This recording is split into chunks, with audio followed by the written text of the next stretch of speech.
Welcome to Steps Forward with Ricky, a weekly walking podcast designed to help you take steps forward in your life and your day.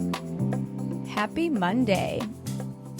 I feel like I always say this. Happy Monday, whatever day it is for you, blah, blah, blah. I was just telling my producer how I fucking hate big intros. Like, what a waste of everyone's time. I've been listening to so many podcasts lately, and it's like, we don't need to hear your 25-minute introduction about your program or anything like that. Like, I have a program too. I have a lot of things, and I can talk about them later on. Like, it's honestly super annoying. Anyways, for those that don't know me, I'm Ricky. No, I'm just kidding. I'm not going to do an intro. But welcome to the podcast. I am your host, Ricky, and this is a walking podcast. So make sure that you're walking, putting one foot in front of the other. You know the drill. If you don't know the drill, that is the drill. This is a walking podcast. Okay, so first of all, I was walking the other day. Not listening to my podcast, just listening to other people's podcasts. And I realized that, you know, there's so many. Okay, let's start over. So I was on a walk the other day and I was listening to a podcast, and it was really all about your subconscious and how there's so many things in our lives that we try so hard to manifest or try so hard to move forward from, or we try hard to overcome, and then we're always like stopped at this, like, we'll call it a stoplight, right? So it's like you're trying, you're getting far, and then all of a sudden there's like a stoplight or a stop sign, and you're like, fuck. And I think that when I walked away from weed and my relationship, and I started to heal a lot of my things internally, a lot of things did get really healed. But sometimes when you heal and you improve your life and you take a step forward and you start to become more aligned with who you are, you can really recognize what's out of alignment so much faster. You can also recognize what's unhealed so much faster. You can also recognize what's not working so much faster. And I think something for me that's really been very clear, and I don't know if you can relate to this, is that because I don't really have a lot of destructive habits left, like I've gotten rid of most of them.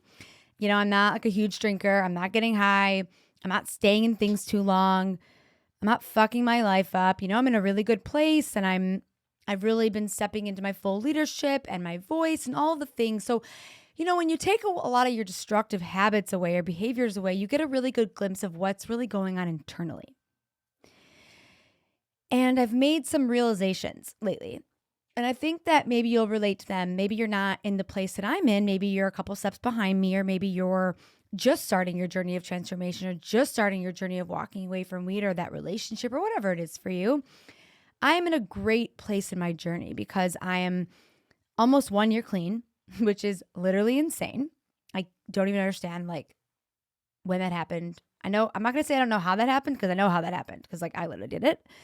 But it's wild to me. I'm almost 1 year of this podcast too, which is even more wild to me, because I started this podcast randomly, and everything in my life feels so random, but it's not.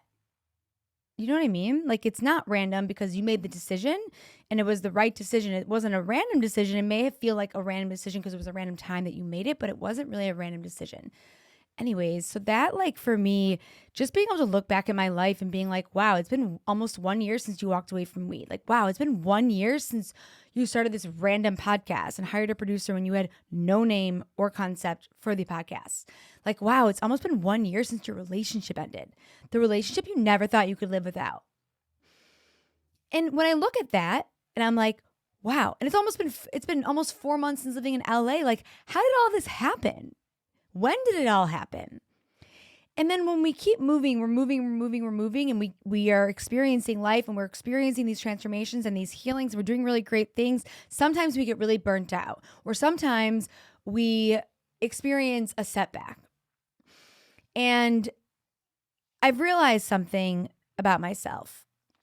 Ever since I started my new business, helping people walk away from weed, heal internally, I don't consider like walking away from weed the business. I consider that just like a program and something that I offer. The business, the brand is me, steps forward, etc., whatever.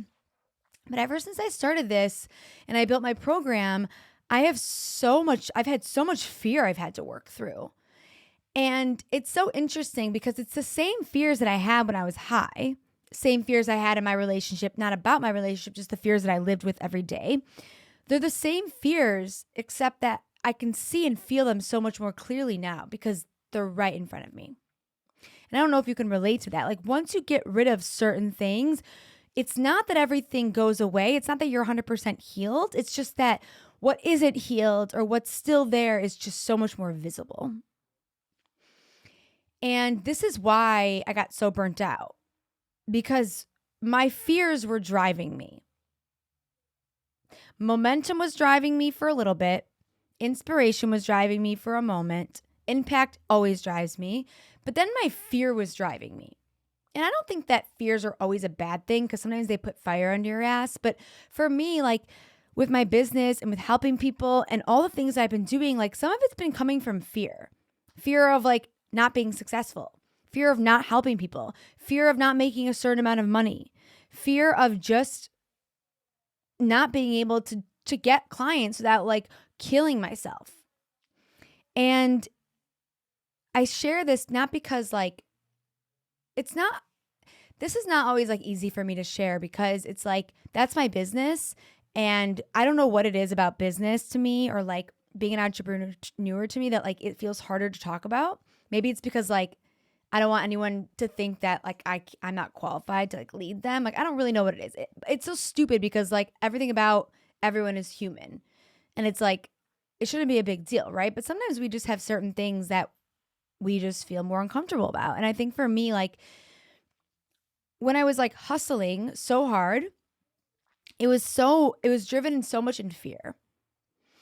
And I don't know if you can relate to that. Like, do you do things in your life out of fear? Like, don't sign up for things out of fear. Or maybe you stay at that job out of fear or that relationship. Or maybe you're still getting high out of fear. Maybe you're making decisions that's like not even decisions that you're making. It's just like fear is driving them. Fear of failure. And that's what I realized. My whole life has been this series of inconsistency. You know, I'm an ADHD person. I am always gonna have like these moments of like go, and then I always burn myself out a little bit. That's just like my part of my personality. I'm really working on it because I don't want to be like that. But I've realized that so much of my life has been wrapped up in my subconscious beliefs of like life is super inconsistent. I can't be this. I can't be that. And so a lot of the decisions I've made in my life have actually been driven from my subconscious. I stayed in a relationship because of it, right? Like fear of being on my own. I stayed getting high, fear of feeling my feelings. I mean, everything in my life, like, and I was trying to figure out like, where does it come from? And obviously it comes from my mom. I lost her when I was 13. She had cancer for 5 years. So she was in remission and then she wasn't. In remission and then she wasn't. So when you grow up with a mom or a parent who's sick and then good, sick and then good, you really start to think that life is just a matter of good or horrible. And there are no in-betweens. And that was kind of how I lived my life for a long time. And then when it would feel in the in-between, I would do something to fuck it up. And so now I'm at this point where life is not just this unbelievable thing and not just this horrible thing. Life is just happening. And that's hard for someone who's so driven by the inconsistencies to like wrap their head around. Because it's like, okay, life is just happening, Ricky. You don't actually have to be 110% to be successful. You also don't have to fuck your life up, right? It's about finding that in between. And I think for me, just as of recently, I was like examining my life and like, listen, I'm super grateful for all of my work and my clients. And like, I love what I do. And I'm so grateful. And at the same time, I've been so scared. So scared. Like, I haven't had this much success before, to be quite honest with you, like financially, physically, emotionally, mentally, like in the entrepreneur world. Like I've been making really good money. And I've been helping, I've had 110 people in my program. That's fucking wild. Like I started the program the end of February. And it doesn't go without hard work. But I'm so scared of that success. And I've been so scared that it will go away. That I think a part of me like have been trying to like push it away. In different kind of ways, by burning myself out or by not believing something or by trying too many things at once or like maybe hiring a coach too soon, like just a bunch of things, like not putting my podcast out there as much because I'm overwhelmed. Like just a lot of things that I think I've subconsciously been trying to be like, life is really good. Life is really good. Like, come on, Ricky, this is fucking weird for us. And by us, I mean my subconscious, my nervous system, like not understanding what it's like to feel that success fully, to receive it. That's what it is. I have not been able to receive. I'm go, go, go, go, go, go, go. You might be go, go, go. And then when it becomes to like actually receiving it, it's like so uncomfortable for my subconscious that it's like, no, we got to keep going, or like, let's fuck something up. And I noticed it the other day.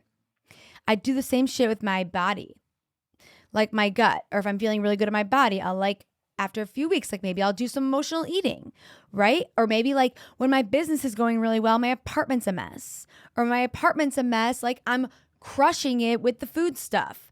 And it's like always there's always a screw that I like let loose.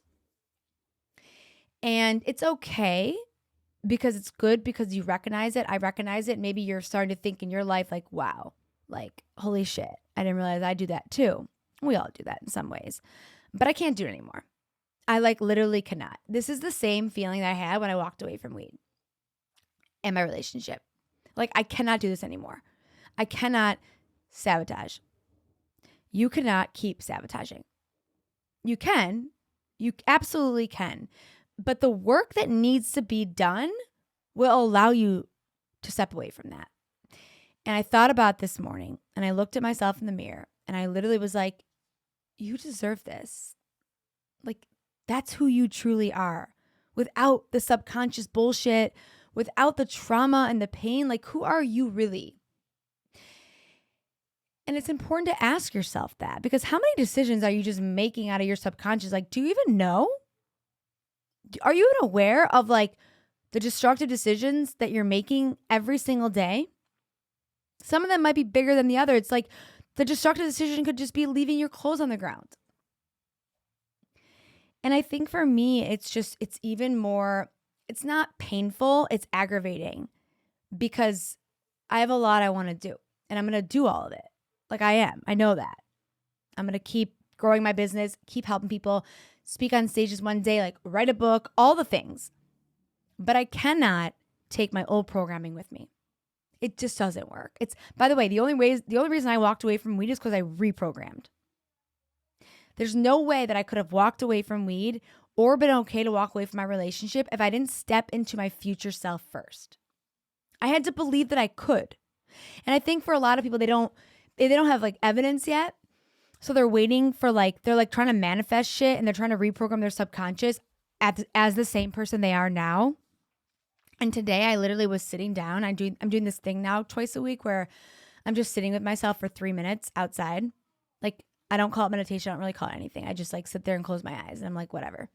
I think that's like is meditation, but it's fine.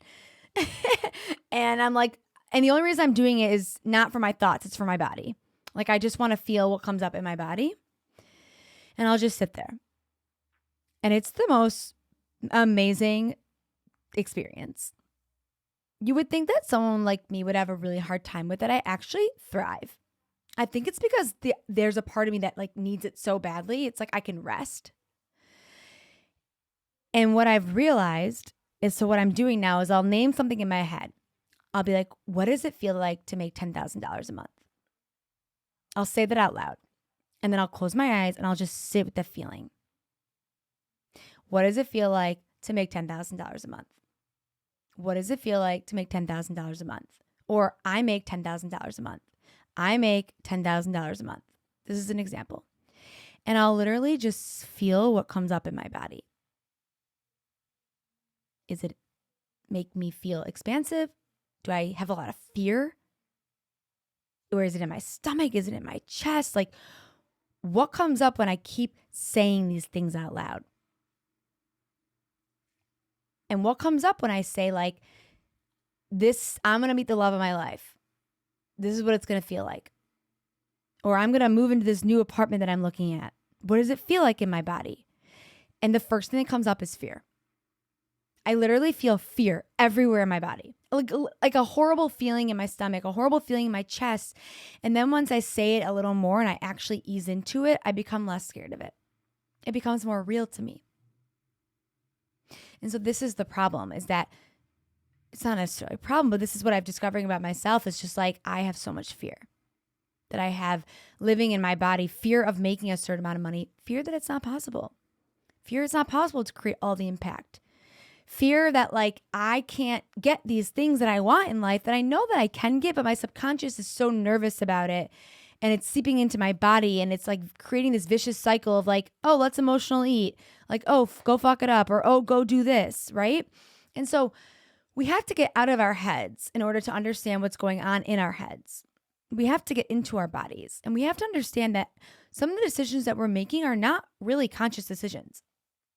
And when I think about making $10,000 a month, or creating more impact, or living in this beautiful apartment that I want to get, or being with the love of my life, the first thing that pops up is fear. And then you have to ask yourself, like, what is the fear? Fear is actually a very similar emotion to excitement. The brain actually doesn't know whether you're scared or excited. Isn't that wild? So what I'm starting to do is every time I feel the fear, I actually turn it into excitement. I'm like, I'm so fucking excited to make $10,000 a month. I'm so fucking excited to help so many people change their life. I'm so excited for my new apartment. And guess what happens? I start to feel what that feels like in my body. And that feels fun, expansive. So if you think about the things in your life, like I want to move in that apartment, fear might come up. But if you're like, I am so excited, I cannot wait to be in that apartment, excitement will come up. You'll start to generate excitement internally in your body. And then your subconscious will think that it's already a thing that's happening. So that's what I'm starting to do. I'm starting to sit with my feelings and imagine that things are already happening in my life for me to move through them, for me to get them. I did it with the walking away from weed too. I would literally close my eyes and I'd be like, life without marijuana is amazing. Like I feel amazing. I am so energetic. I feel incredible. And it allowed my subconscious to really lean into this idea that we didn't need it anymore. It didn't fit into our belief system anymore. So that's where I'm at. And I hope that you can start to seep into start to understand your subconscious a little more, and like where your shit's coming from and where your fear's coming from. Can you take your fear and turn it into excitement? Because your body holds excitement and it likes it. It doesn't know the difference between fear and excitement. So you might as well trick your body into thinking you're excited. Then your subconscious will work 10 times harder to get that thing for you. So that's it. That's all I got today, except that we have the program coming up, the Walking Away from Reprogram, on June 27th, and it's going to be incredible. It's a 1-week experience. I teach you all about coping skills and reprogramming your belief system, helping you finally walk away from weed with community, accountability, and support, really giving you the tools to heal your nervous system, to understand the destructive loop that you're stuck in, to really take this weed thing that you think is the thing, and to really understand that it's so much more and we can go so much deeper. And it's just going to be an incredible experience, and spots are filling up. So DM me if you're interested. I would love to have you. Doors always open. You don't have to be 100% ready. You don't have to know what's on the other side of it. You just have to have faith and trust yourself and empower yourself to make a decision that will transform your life. I'll see you guys on Monday.